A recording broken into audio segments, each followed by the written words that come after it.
We'll go ahead and get started. Thank you all for being here and welcome everyone to the MMSD Central Office. I want to thank you for coming today. We have a lot of information to get to, but before we do that, I want to take a moment to thank all of our news media, not only for coming, but for your partnership as we recognize the very important role you play in providing our community accurate and important information. I also want to thank the MMSD team who have worked so hard to plan, coordinate, collaborate, and prepare our district's comprehensive response to the unprecedented challenge that coronavirus, COVID-19, has presented to us in all school districts across the state and country. This team has worked very hard, closely with the Board of Education, to plan and prepare the district response to coronavirus, to keep our students, families, and staff safe. The board is very proud of their work as MMSD has been a leader among districts across Wisconsin in how they are responding to this.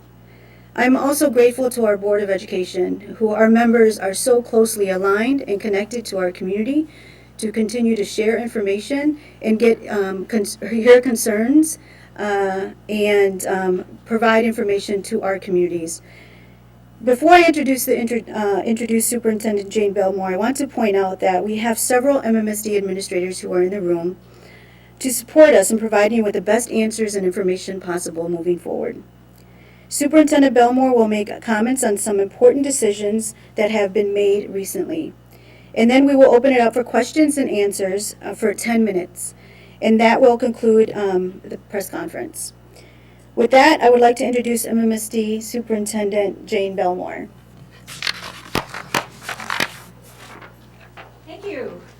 Thank you, Gloria. Thank you all for coming today. We have a lot of fast-breaking information for you today. As Gloria mentioned, MMSD and its COVID-19 response team has been working extremely hard the last couple of weeks. We've been working in close collaboration with a great number of people. Public Health Madison and Dane County Emergency Management, the Dane County Executive's Office, the City of Madison's Mayor's Office, Governor Evers' Office, the Department of Public Instruction, Madison community organizations, and many of our neighboring school districts, as well as the 5 largest school districts in Wisconsin. We've been working to really collaborate on how to best address this place that none of us have ever been before. So it's been time for us to really be innovative, as well as putting our students and our families always at the center of what we are making decisions about.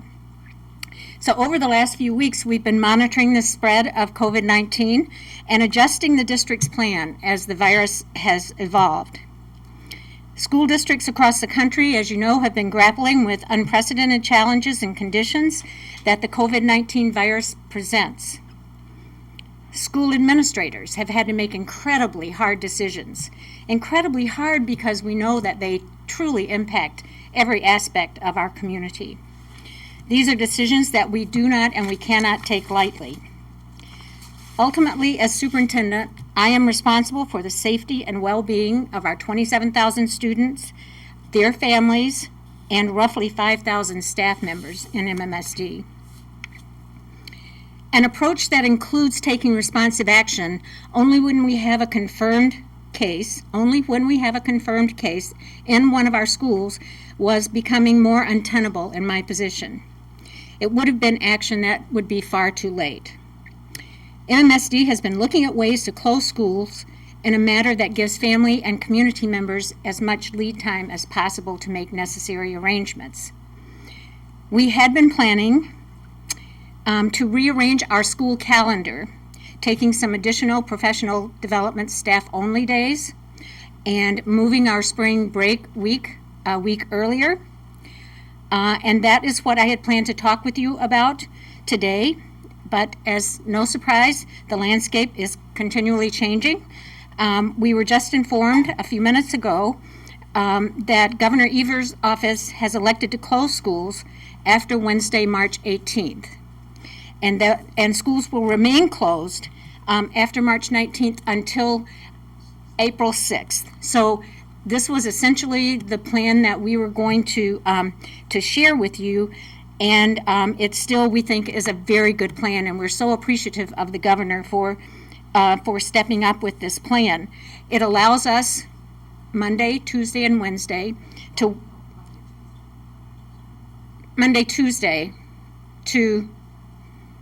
work with our families. I'm sorry, I think it is after Wednesday, March 18th that we're closed. Is it March 18th?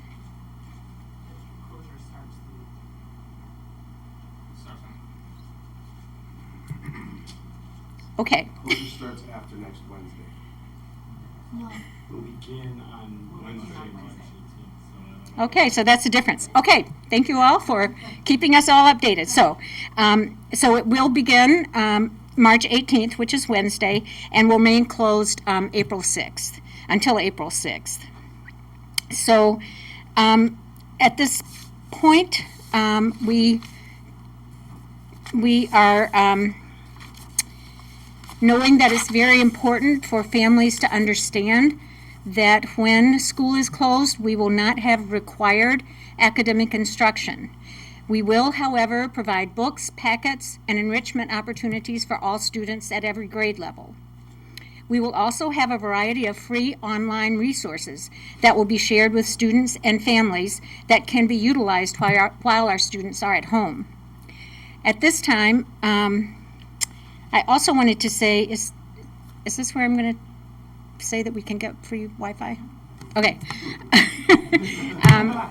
Spectrum has offered to supply free access to internet for families for 60 days, and I think this is a nationwide offer, so we'll be working to try to take advantage of that. So we'll have a variety of free online resources to share with students and families. At this time, employees will be paid in line with our employee handbook. Further decisions will be made as we move along and more information becomes available. School social workers, psychologists, counselors, nurses, and PBS coaches have guidance and resources for supporting both students and staff through this stressful and uncertain time. We recognize the surreal circumstances and the impact that these circumstances are having on all of us. We encourage our students to continue to find and create moments of familiarity and maintain other routines as much as possible, including communicating with families and staying active. Thank you so much for giving me your time. We're going to open it up for about 10 minutes of questions. I will answer what I know, but as you see, I'm already referring to many of the fine administrators and board members in this room who can also help me answer those questions. So what questions do you have? I think the first one that comes to mind is a lot of students rely on school for meals. Mm-hmm. So how are you going to be helping them in that regard? Yes, and there are a number of key places where we've already been doing some major planning, and certainly that is one of them. And I'm looking to Chad, who is here, our Building Services Executive Director.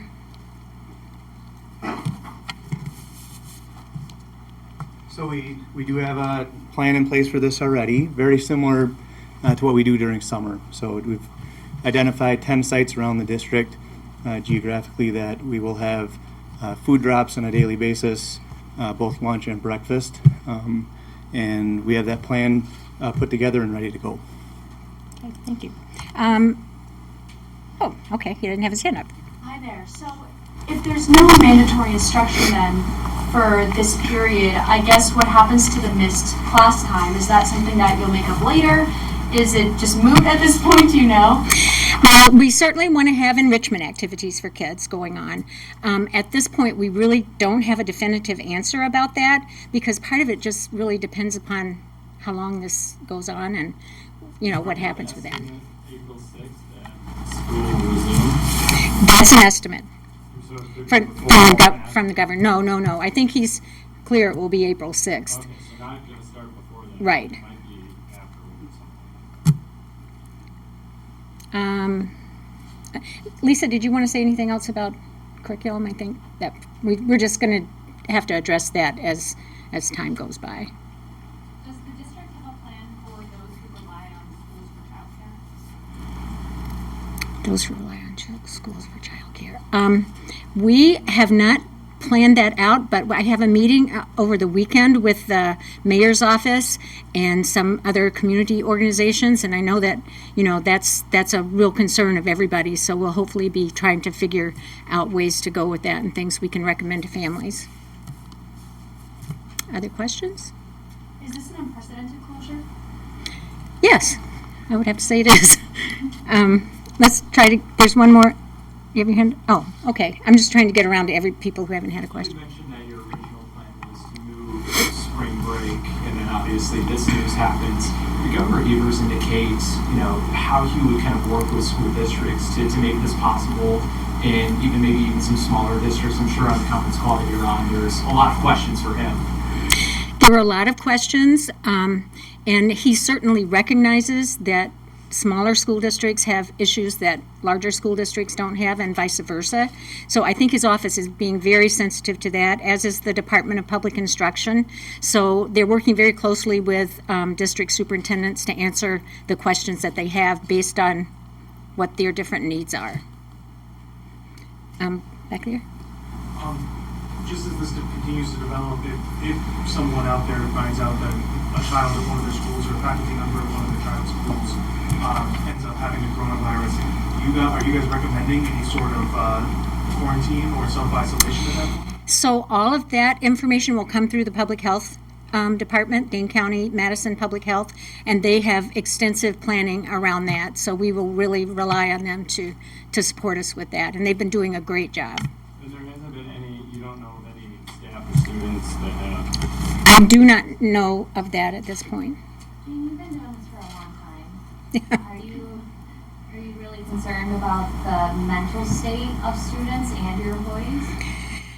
We always want to be sure that we're supporting our students and employees in terms of their social and emotional health. We have extensive resources in our district for that at this point, and we'll just be pulling on those resources as we need to.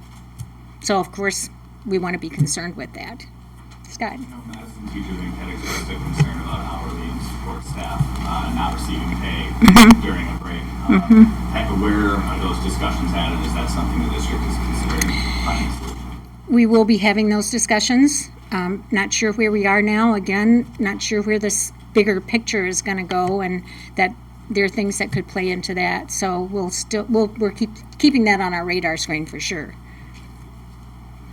Has there been any discussion at this point about extending the school year into the summer? If this were to go, past April 6th in the middle of April, maybe doing teaching into June and July this month? Well, so typically, when we have snow days, we have requirements to make up instructional minutes, and we do, and we make arrangements for doing that. The particular challenge here is if it goes a long time, because it's easier to make up a few days than it is to make up a longer period of time. But we definitely will be working with that. And again, we just don't know what we're working with yet in terms of time. Can you explain a little bit more about why instruction is not required? Is there technical difficulties in providing access for all 27,000 students? There's technical difficulties, there's student-related instructional need difficulties, there are staff and family issues that we have to think about. So it's just, we are providing opportunities that we hope families and children will take advantage of. And if it looks like we're going to be in this in an extended time, that may shift, that planning may shift and become much more technical. Do teachers need to make up this time at some point? Where's Deirdre? Is she here? Yeah, it's the same about the question, teachers need to make up the time. Yeah, so maybe instruction isn't necessarily mandated, but will teachers have to make this up somehow? Yeah, so I think, again, it depends on how long this is going to go. Teachers have a specific contract, a certain number of contracted days, so if we're working beyond those contracted days, there may have to be discussions about that, but it really is dependent on how long we're going to be in this. Thank you. Any plans on canceling the school board meeting later this month, and how would that affect the referendum vote? Yes.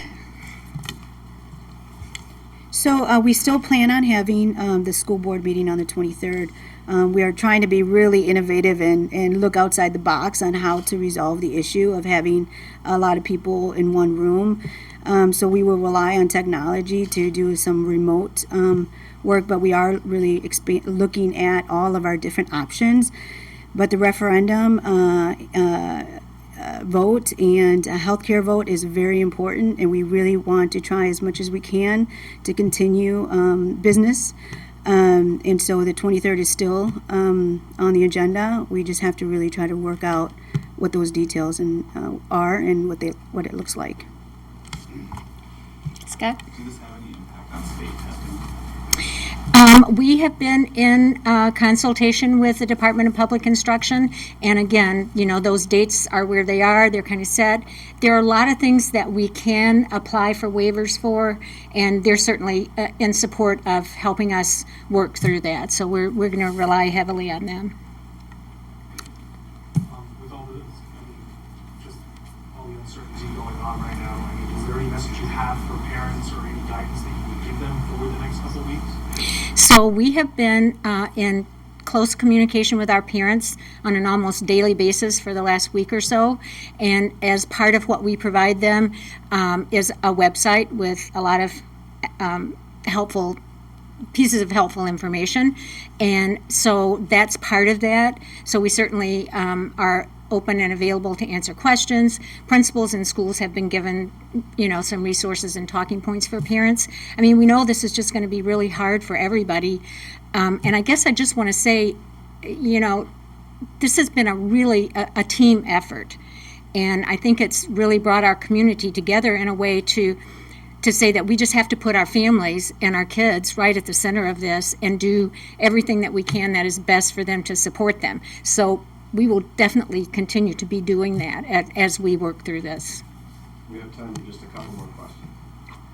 Do you have any plans right now for major spring events like prom or graduation? We haven't gotten that far yet, but definitely they're on our list. We got a lot of list of to-do of things to get to yet. So, and again, it could be that, things will be back as usual by that time, or it could not be. So then we'll just have to plan for that when we get to it. But thank you for that question. Were there parents calling for schools to be closed? In situations like this, there are always people wanting us to make certain decisions.